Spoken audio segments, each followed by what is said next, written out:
여러분들이 드디어 기다리고 기다리던 리플의 소송 관련해서 소식들이 들려오기 시작하는데요. 오늘 영상 빠르게 시작해 보겠습니다. 최근 캘리포니아 법원에서 리플 관련 소송의 판결 수정 요청을 승인했다고 합니다. 내용을 살펴보면 양측의 합의에 따라서 판결 및 집행유예를 조정하는 명령을 승인했다는 건데요. 최종 판결을 지연할 이유가 없다는 겁니다. 쉽게 말하면 질질 끌지 말고 빨리 합의하고 끝내라 이건데요. 아주 정확하게 맞는 말이죠. 근데 여기서 여러분들 하나 체크를 잘 하셔야 되는 게 뭐냐면 이게 진짜 말도 안 되는 대박 호재인데 왜 이렇게 차트가 조용하냐 이거죠. 사실 이 소송은 리플과 SEC와의 소송과는 별개로 진행되고 있는 겁니다. 리플을 구매한 투자자들이 리플과 경영진을 상대로 등록되지 않은 증권이라 주장하면서 투자의 손실에 대한 책임을 묻는 소송인데요. 그리고 이 투자자들과 리플과의 소송에서 합의에 따라서 조정하라는 명령을 승인한 거죠. 아무 이유 없는 상승도 이유 없는 하락도 없습니다, 여러분들. SEC와의 소송은 지난 분석에서 말씀드렸던 것처럼 1월 15일까지가 지금 항소 브리핑 기한인데요. 경우의 수는 두 가지로 봐야 될 것 같습니다. 추가적인 항소 브리핑을 하지 않는 것, 그리고 하더라도 기존의 입장을 재확인하는 정도인데요. 어차피 항소 브리핑 이후에 5일만 있으면 게리 겐슬러는 사임하기 때문에 굳이 소모전을 하지 않을 거라고 보는 겁니다. 물론 항소를 취하는 경우의 수도 있을 텐데 굳이 이렇게까지는 할까 싶은 거죠. 그리고 SEC 관련해서도 추가적인 소식이 있는데요. 암호화폐에 대한 규제 권한을 SEC에서 바로 이 상품선물거래위원회로 넘기는 것을 검토 중이라고 합니다. 저도 갑자기 이건 또 무슨 소리지 해서 좀 자세하게 알아봤는데요. 상품선물거래위원회도 SEC처럼 규제안을 만들고 집행할 수 있는 권한이 있고 애초에 암호화폐 시장에 대한 이 규제 권한을 가지고서 SEC와 이 상품선물거래위원회 사이에서 논쟁이 있었더라고요. 2021년도에는 상품선물거래위원회에서 SEC의 암호화폐 규제 방식이 잘못됐다고 비판을 했습니다. 현재 SEC가 암호화폐 업계를 규제하는 데 기준이 되는 법이 80년 이전의 법으로 특히 이제 기존 자산 시장과 다른 특성을 가지고 있는 디지털 자산 시장에 적용하는 것은 잘못됐다고 지적을 한 거죠. 뿐만 아니라 현재 상품선물거래위원장 로스틴 베넘은 민주당 소속이지만 현재 거래되고 있는 암호화폐 중에서 70%에서 80%는 증권이 아니다라고 입장을 밝혔고 이 진작에 이 상품선물거래위원회에서 암호화폐 규제 권한을 가지고 있었다면 어땠을까 하는 생각까지 들었는데요. 지난 일은 지난 일이고 앞으로의 일을 살펴보면 일단은 당장 확정은 아닙니다. 그리고 상품선물거래위원장 역시 트럼프 취임과 함께 교체될 것으로 보고 있기 때문에 상황은 지켜봐야지 알겠지만 팩트는 일단 SEC보다는 상품선물거래위원회가 훨씬 더 좋다는 겁니다. 왜냐하면 둘은 비슷한 역할을 하고 있지만 상품선물거래위원회는 기관 투자자들이 주도하기 때문에 리스크 관리가 더 수월하게 잘 되고 있고 리스크 관리가 잘 된다는 건 전체적인 규제의 강도가 낮다고 볼 수 있기 때문이죠. 그리고 이렇게 되면 정말 좋은 것 중에 하나가 바로 SEC와의 소송 문제가 자연스럽게 해결이 됩니다.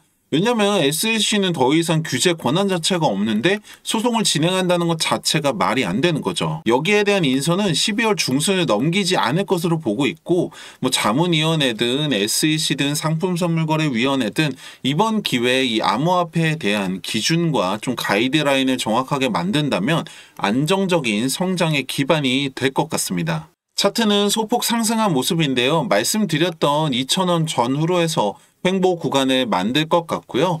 다음 주 내지는 다다음 주 이제 행정부 인선에 따라서 차트의 변동은 있겠지만 지난 몇 주간처럼 이렇게 다이나믹한 상승은 없을 것 같습니다.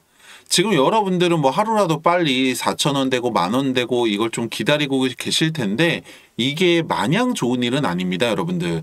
왜냐면 잘 생각을 하셔야 되는 게 만약에 여러분들 원하는 대로 리플이 지금보다 10배가 올라서 2만 원이 됐다라고 생각을 한번 해보세요. 그렇게 되면 만약에 여러분들 시드가 100만 원이라고 하면 1,000만 원, 1,000만 원이라고 하면 1억이 되는 건데 문제는 이렇게 된 다음에 어떻게 할 거냐 이거죠. 판다고 해서 답이 있는 것도 아니고 계속 4만원, 6만원, 8만원 기다리기만 할 거냐 이거죠. 그나마 1억 정도는 있어야 이게 10억인 건데 요즘 같은 물가 상승을 고려했을 때 10억까지도 하나 하기가 굉장히 애매합니다. 지금처럼 이렇게 상승에 대한 확신과 가능성이 정말 무궁무진한 상황에서 이렇게 싸게 취득할 수 있는 이 시기가 정말 앞으로 다시는 오지 않을 타이밍이라고 생각을 하셔야 되고, 지금 여러분들 단돈 100만 원이라도 투자를 하셔서 시드를 더 늘려야 되는 시기고, 이게 가능한 상황입니다. 사실 제가 여러분들한테 해드릴 수 있는 게 이렇게 시장에 대한 상황이나 분석들, 소식들 전해드리는 것 말고는 좀 제한적인데요.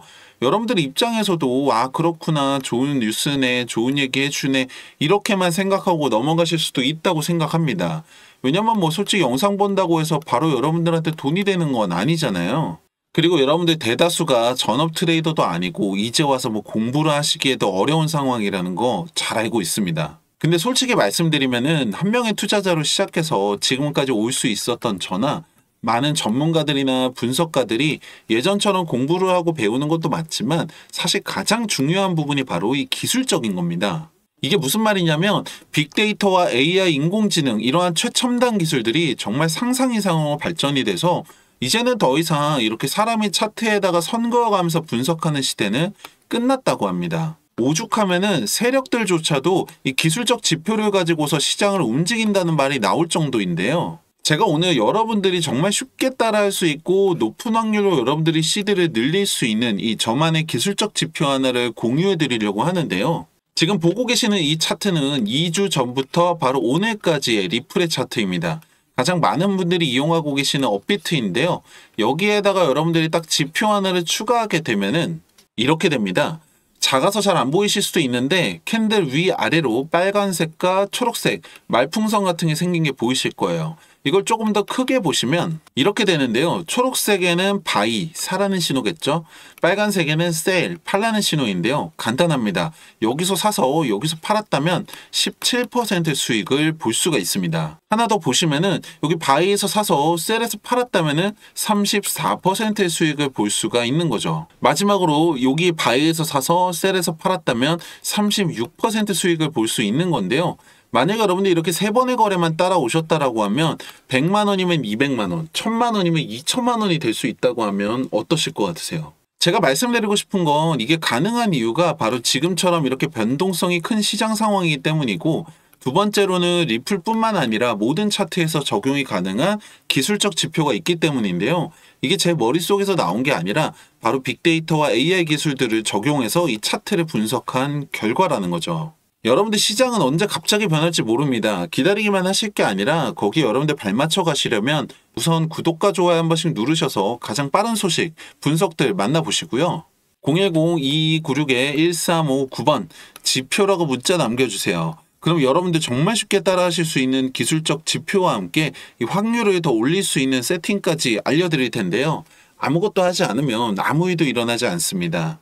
가만히 기다리고 있다고 돈이 따라오지는 않잖아요. 010-2296-1359번 지표라고 문자 남기시고 여러분들 수익 여러분들 손으로 직접 만들어 보시기 바랍니다. 감사합니다.